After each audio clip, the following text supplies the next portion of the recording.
Hello and welcome to the Art Class Curator podcast. I am Cindy Ingram, your host and the founder of Art Class Curator and the Curated Connections Library.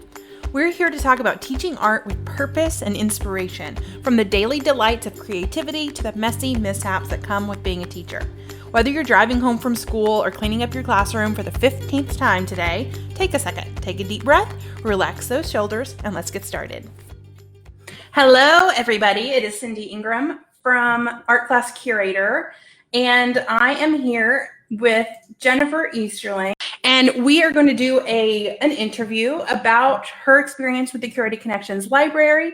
This is going to be both a video on Facebook Live right now, so if you're here, go ahead and say hello. And we are also going to be scheduling this, posting this as a podcast episode. So if you are listening to this, and you want to watch the live video, you can pop on over to Facebook and see our smiling faces. But we are got it both ways. So thank you, Jennifer, for joining us today. Yeah, of course. So Jennifer works with Art Class Curator. She is, I actually don't know if you have an official title, but she writes a lot of, we don't really do titles very well. She writes a lot of the curriculum for the membership, the Curated Connections Library, which is now open right now until January 7th. So I thought I would bring Jennifer on to talk about how she uses these materials in her classroom, because she is a live active teacher. So first, why don't you tell us a little bit about you, what you teach and what grades you teach, stuff like that. Sure. So I teach 7th through 12th grade in Texas. At a small independent school. This is my 11th year teaching. So during that time, I've taught all the way K through 12 and throw a little bit of undergrad stuff in there too a few years ago. So yeah, I've taught a little bit of everything. And I currently teach just kind of like a foundation courses, and then upper level. I have digital art classes, and I have AP as well. Awesome. So I'm always amazed when I hear about your classroom and how many grade levels you have and all the things that you manage to do. If it wasn't a small independent school, I don't think I could do it all. Yeah. So you have been a longtime member of the membership, and I think we looked it up before, but now I don't remember. I think it was 2015 or 2016. I think it was 16, because it was right after my youngest daughter was born, right as I was coming to this school. Oh, yes. So, I always track things around when babies. Yes. It makes a difference. So, hi, Jerry. We have Jerry. And if you're listening to the podcast, if you hear me say hi to random people, I probably am not going to edit that out. So, Jerry's here.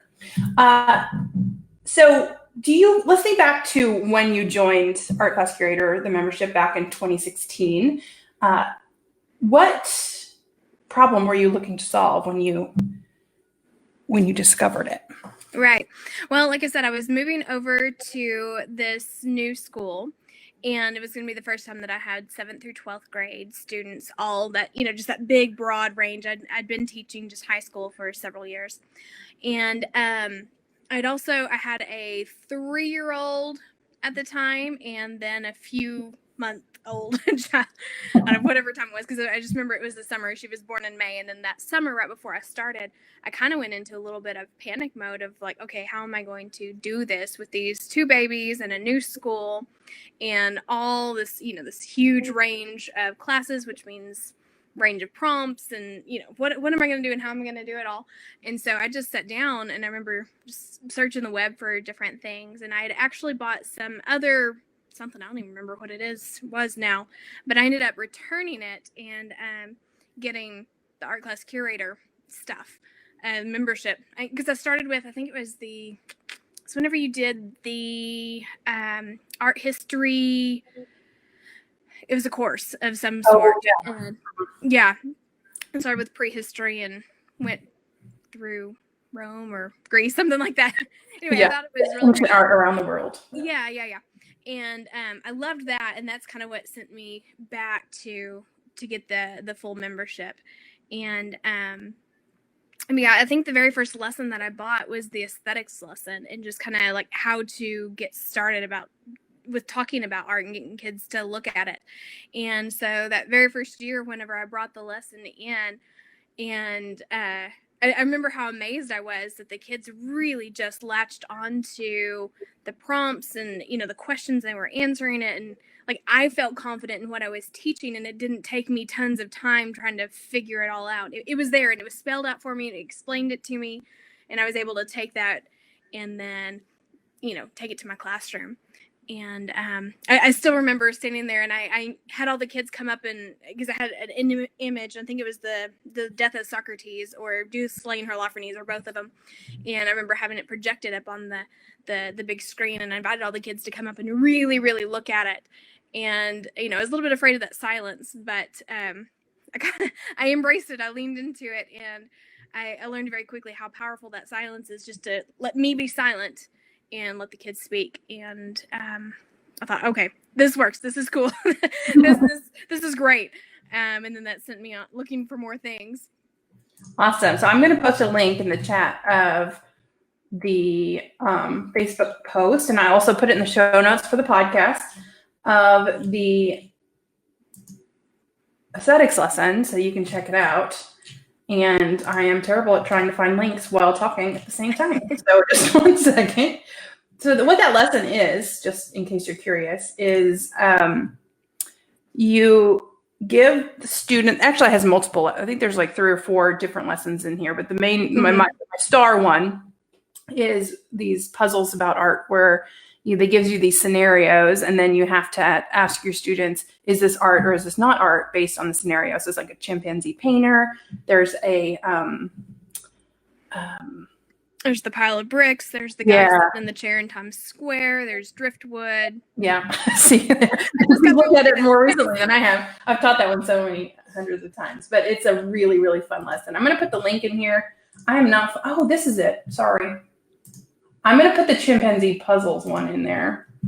And then if you want the full membership, you can buy it individually, but it's also in the membership, which is now open. So there we go. And what I really loved what you said is that you realized that it was about getting the students to talk. Mm-hmm. It's not about what are you going to say, but it's about leaning into that, like getting them to do the talking. And I think a lot of what we do in our lessons is to try to facilitate that, because it's not about the teacher saying all the information and the students receiving it. It's about the students coming up with that stuff themselves through crafted discussion questions and activities, things like that. So very cool. So why do you feel it's important to incorporate more art appreciation into your classroom rather than just studio art? Well, I think it is a great way to broaden students' minds. And I've had to have this conversation with kids, because we'll be looking at a work of art and they're like, well, why are we looking at this? And, we just need to be drawing, or this isn't art, or, that sort of thing. And we have to have the conversation of like, it gives you more ideas. Like, art comes in all different forms. It's not just sitting down in a studio and making things. And it gives them a look to see, or just an insight about how people are doing things all over the world and what they're doing, and how they're making their voice heard and their artistic expression. I think there's just a lot with it. But, and the more I dig into things and the more I research about different things, I am fascinated to see how people are creating things all over the world. And from, however many thousands of years ago to today, like, people have this need to create. And what they create it's fascinating. Everybody does something a little bit different. And so it's a nice glimpse into somebody else's viewpoint and, into their soul, or, whatever they're saying. And I just think that's really, really cool. And so for that brief moment of time, whenever you're looking at somebody else's art, that you feel connected to them in some way or another. And that can't always be replicated with just studio. And so I would say before I moved over to the school and really started incorporating the art class curator things, it was mainly just studio based, and we might have some artworks thrown in there I always felt this need to incorporate stuff from around the world. I had this great timeline around my room, and it allowed for that. And I would add like lots of different things, but we never really talked about them. So at least I was trying to get there. I just didn't know what to do with it. Yeah. And so I guess I've always felt this need to incorporate stuff in there, but I think the membership has really given me a reason and a how to, and that why. And then I can go and I can defend it, and I can talk about it either with parents or with students or admin or whatever. Like, this is why I think it's important. It's not just I'm putting random weird images in front of their faces. Like, there's a reason for it. Yeah, I love that, because a lot of art teachers this is not really talked about at all that in depth in teacher training programs. Not at all. I mean, my certification came with my master's, and so we did there was an aesthetics and criticism class, and there was and my focus was art museum, so there was a lot of this sort of stuff. But like, a regular teacher does not get taught how to do any of this, and even the art history is so limited. You take the 2 survey classes, but that leaves out the Western art, and that's it. Yeah.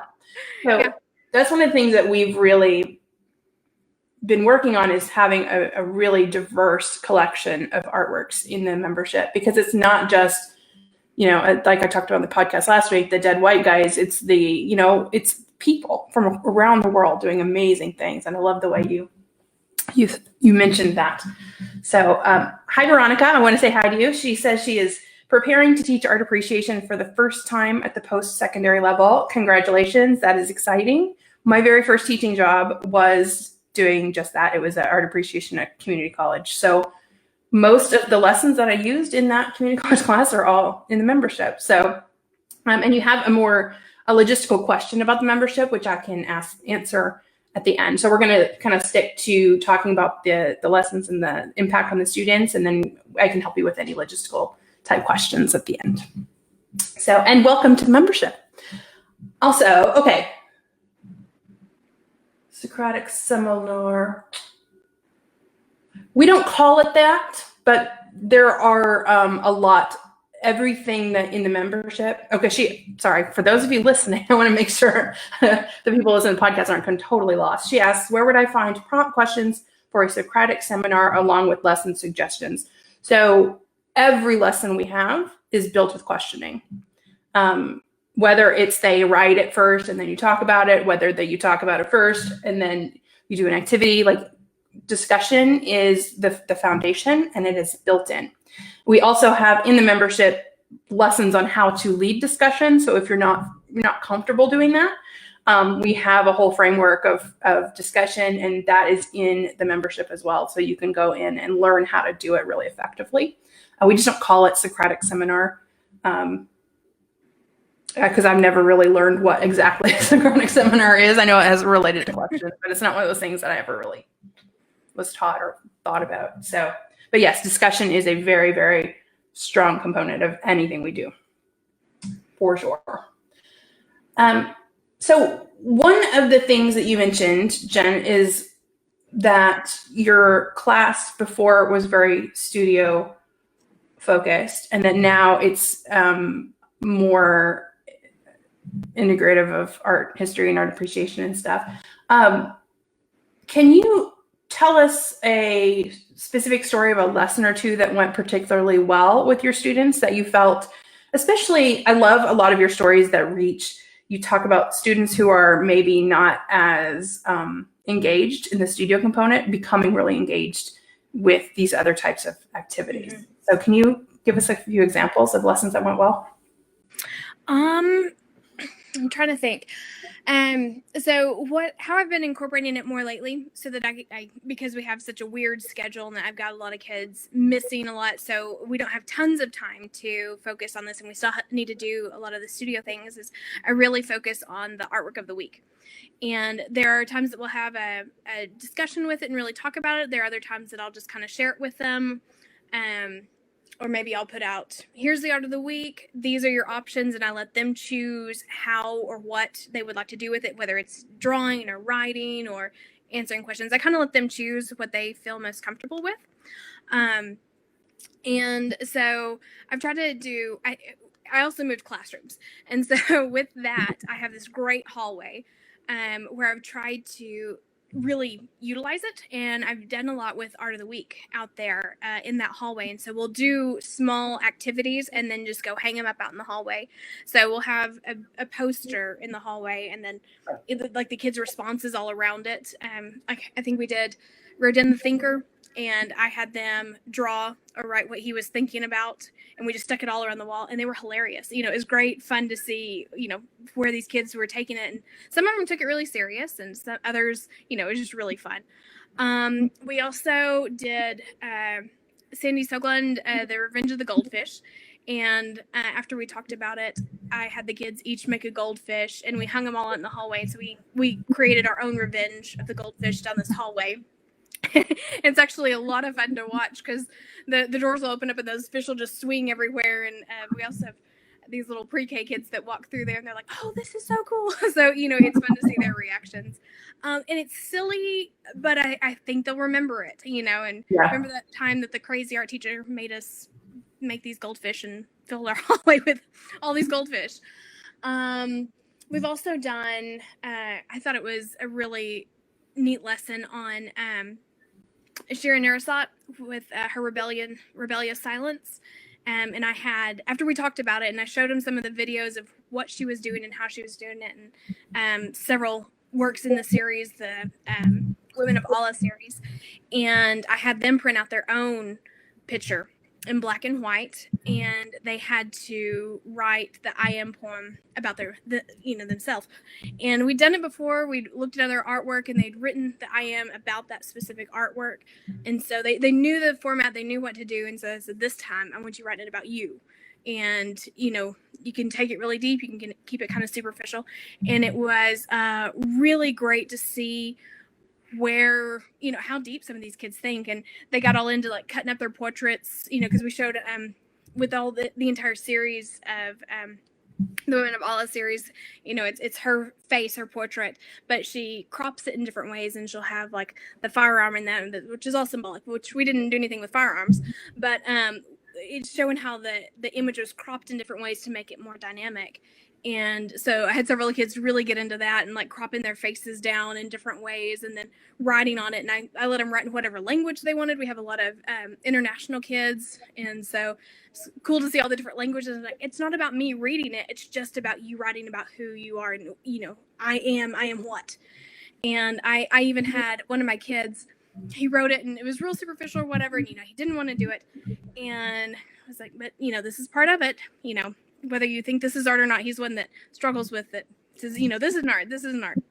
Like, it's fun, but we're going to keep looking at it because, you know, I'm here to help open your mind. And then I saw him later whenever he finally turned it in. He had gone back and scratched out everything that he had written and rewrote it. And it was very, very deep. I ended up sending it to his mom, which was kind of cool. She said, oh, this you know, this helps kind of with him and, you know, things that he's going through and all that. So it gave this great little insight to the kids and what they were going through and what they were feeling and, you know, kind of where they're at. So those are different ways that I've incorporated it. Yeah, I love. Oh, I came up with so many things to say while you were talking. And I'm like, I don't know what I'm going to say when she's done, but I'm going to keep listening. I also in the comments for those of you watching, and these will also be in the show notes for those of you listening to the podcast. The artworks that you talked about, I typed those into the comments just in case you wanted to refer back. And if you are a member, just type those into the search and you'll find the lesson that she's talking about. And then I also put the link to the I Am character poem. It was for a different artwork blog post, but it's also, that's a free resource on there. So you can click on any of those. Okay, Veronica has a good point here too. She says, basically guessing you are moving towards a broader range of visual art and cultural issues. Yes, I mean, I would say that, but I think that, yeah, we're not focusing on just like traditional Western art, that we do art from around the world, variety of types of media, but it all does fall under the category of art, if that makes sense, a visual art. It's just, we're not focusing on just the Western traditional dead white guy stuff. Well, I'm completely lost with whatever I was saying, so I think we just kind of have to start fresh. Everybody was super inspired by Jenn's lessons. Oh, your student. So your student with the Shirin Nishat. Like, I love that, that every artwork that you put in front of your students, not every student is going to respond to it. And so that's why we really promote a wide variety, because, he might not have at all connected with the Revenge of the Goldfish, but then he really deeply connected with this other one.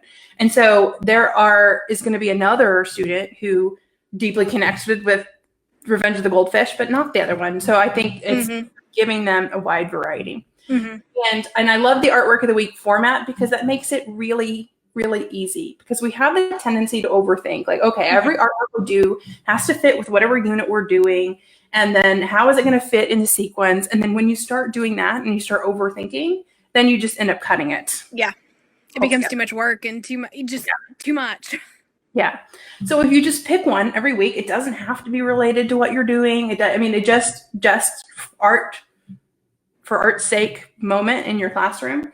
And it becomes like a really awesome highlight for your students. It's like, well, what are we going to look at this week? And that's exciting. So in the membership, we have it's called the Artwork of the Week bundle. And so every month we release 4 new artworks for that. And then all of those are in a filterable thing by time period, by gender, by part of the world, so that you can kind of pick and choose what you want to do. But we also give you 4 every month that you can just take and use ready to go.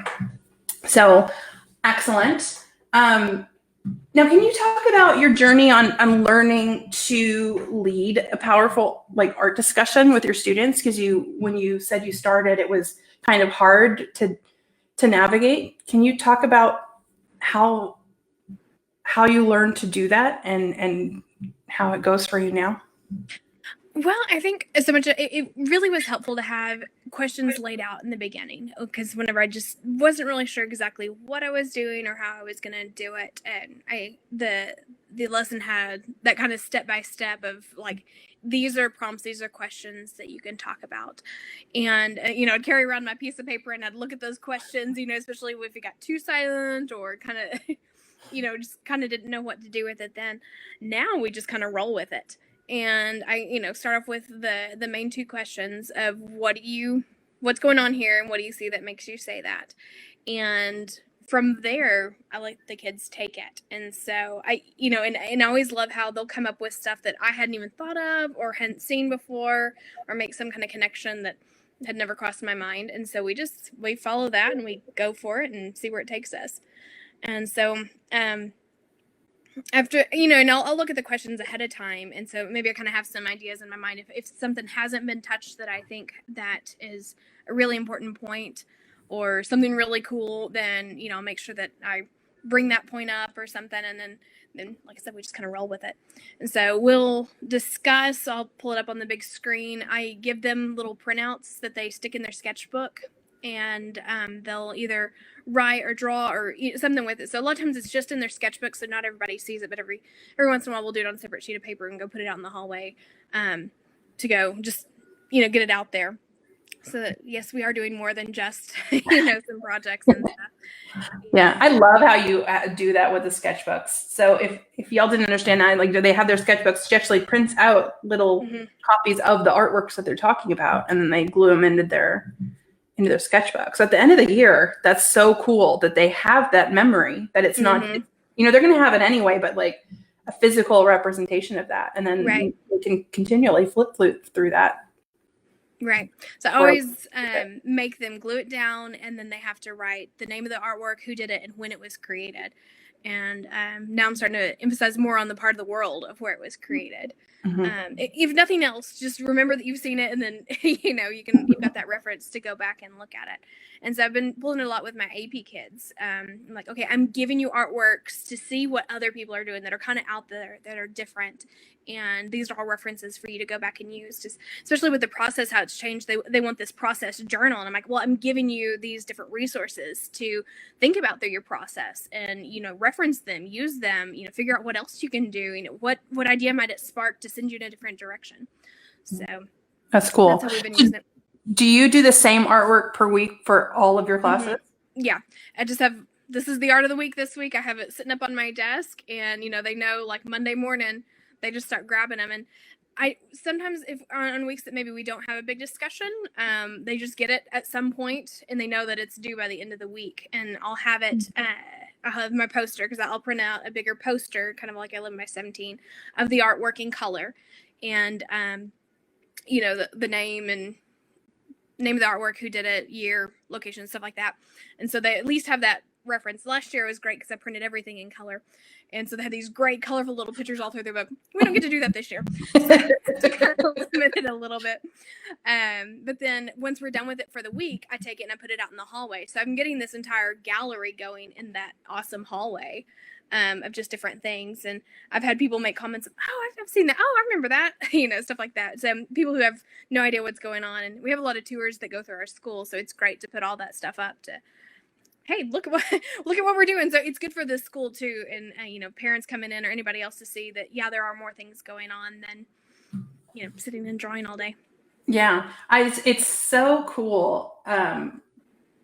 What an impact. You think about like the teachers that are walking by, the admins, like everybody is being impacted by the art, because I would think they would have to just stop and look just to see, oh, what do they do? What do they do this week? They probably make it a point to come check it out at some point, because then those teachers are making art connections.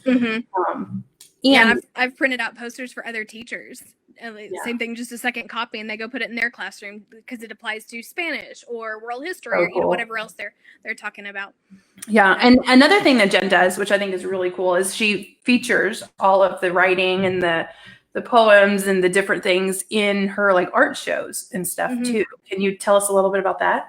Yeah, so it kind of came about last year. I had a teacher wanting, or I guess it was a parent who was putting together or helping with our art show, and she wanted to do some kind of like rolling PowerPoint presentation to go on in the background while the band or orchestra, whoever was playing, something like that.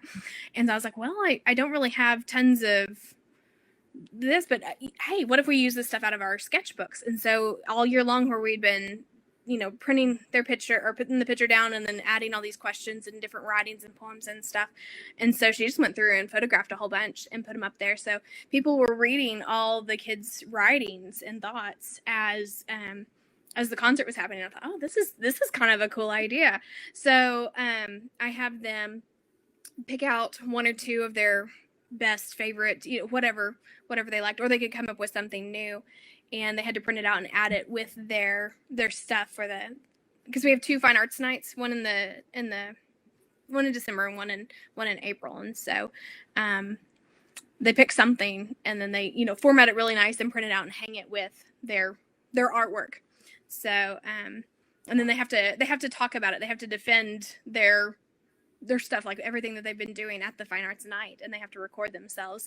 So part of it is talking about what did they do and what did they learn and what did they see, and so it's just a fun different way to see. Yeah, we do more than just put some crafts together as some people would think, and yes we do write, and yes we do think, and there's a lot more to it, which I think is great. And the English teachers love it, and they're like, oh look, you're writing poetry, and I'm like, yep. we do it too. It's much more cross curricular than you realize. Yeah, I love it. So how would you say, so I think I want to ask you 2 questions. I'm trying to decide which one to ask you first. So your membership in the Curated Connections Library benefits your students and even your community. We just kind of talked about that, and then yourself. So like, how would you say that the membership has benefited your students? I think it's just given them a new way of looking at things, and to help them kind of open their mind a little bit about what is considered art, and just allow them to be curious and to question things. If even with like the puzzles, like, is this art? Well, it's great to have those debates and discussions, but I think it just gets them looking at things more in different ways than they did before, and being exposed to more than the dead white guys, or in different cultures around the world, and how they do things, and maybe what inspired something else. And I think it helps complete their education to where you're educating more of the entire child, the whole child, versus just one specific thing. And then now we're reaching into cross-curricular stuff. So if that's a huge thing at your school, it's already laid out for you. And it's an easy way to incorporate writing. I know I hear a lot of schools are really incorporating writing into every single subject. This is an easy way to do it that shows that higher level thinking that that you may not get it in just a strict studio course, which you're gonna get that higher order thinking whenever you're thinking about art and doing sort of things. This just gives it another level. It just makes it a little bit deeper, and a whole new way of looking at things where maybe they didn't have that before. Awesome. So that was the benefits to the community and the students. How has your membership benefited you personally as a teacher? It's given me a lot more of my time back. And I remember those nights before, on Sunday night, all of a sudden I'm like, oh, I guess I really have to think about what I'm going to do Monday morning. And so, 9:00 at night when I need to be going to bed, I would sit up and I would start researching, start thinking. I'm like, okay, kind of throw something together.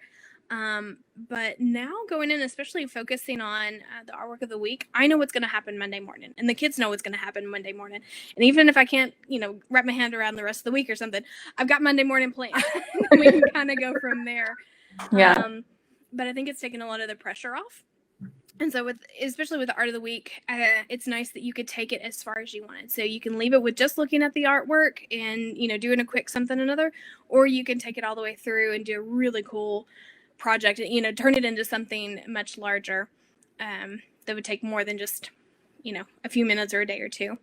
So it's nice that it's got that flexibility. And I just, with the wealth of resources, if I have some kind of idea, I find myself going to the website and just typing something in to see what I can find, and most of the time there is something there, and somehow I'm able to connect it, use it, learn it, incorporate it. Or even if I want to learn more about something that, maybe there was a question that came up during the day from a student or something. I'm like, let's go check it out and see what else I can find, and, learn more about it myself. Yeah. So it's been really nice. And, I'm not having to stay up at school figuring out lesson plans. Like I know what's happening. Yeah. I may be there for other reasons, but not for lesson planning. All the other things. But it gives me time to focus on those other things and get them done where I'm not having to take it home. Yeah. So that's been huge. And I love the strategy of having all of the students from the whole day do the same artwork all on Monday. That is, you're not just saving yourself one planning period or one lesson. That's like however many classes you teach that day. That's one less lesson you have to plan that week. And think about the cumulative effect of that. It's huge. Yeah. Well, and it's nice that it builds on the different classes throughout the day, and be like, oh, well, this class brought up this. Have you thought about this? Or, with this class, so it's great to see that building with the students. And that creates I had never thought about this before, but it creates like a common vocabulary among all of your students on your campus, that they're, everybody who's in, do all of your kids take art? Or just, no, they're able to take other things. So okay. Band, but yeah, the 6th grader or 7th grader looked at the same artwork that a 9th grader did. And if they can always have that sort of connection, which I think is really cool. Yeah. Love that. Okay. So, let me think if there's any follow-up questions I have about that. I don't think so. So what do you think is, for someone who's considering joining, but they're on the fence, what would you say to them? I would say it's definitely worth it. It has really changed how I teach. Like I said, it gave me a whole lot of time back. I think it helped make the lessons that I do teach from day to day or week or whenever, I think it makes them more powerful, where the kids are able to connect with things and then take that and use that in their own life and their own work. Like I said, with the one kid who scratched the poem out with after we're looking at the Sharon Nearthought work and writing down on his own face, it gave this deep meaning, with all these things that he'd been going through that I had not a clue. And as soon as I read that, I was like, oh, this explains so much about this kid and some of the things that he's going through.